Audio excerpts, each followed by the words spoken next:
We wanted to have a space and a place for people, for connection for our people and stuff like that. And it was like, we had a place down there, but we wanted something new, and this provides an opportunity to have a real nice whare down there.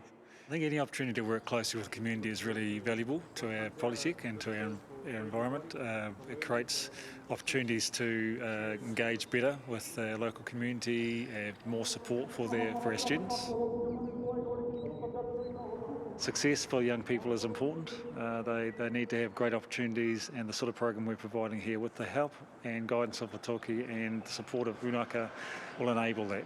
To have a project like this, which is actually, as Dean said, talking about restoration, talking about education, getting involved more, and that's where SIT Te Kinga needs to take a step, and I think we have in this project. It's a pilot for what is going to happen in the future.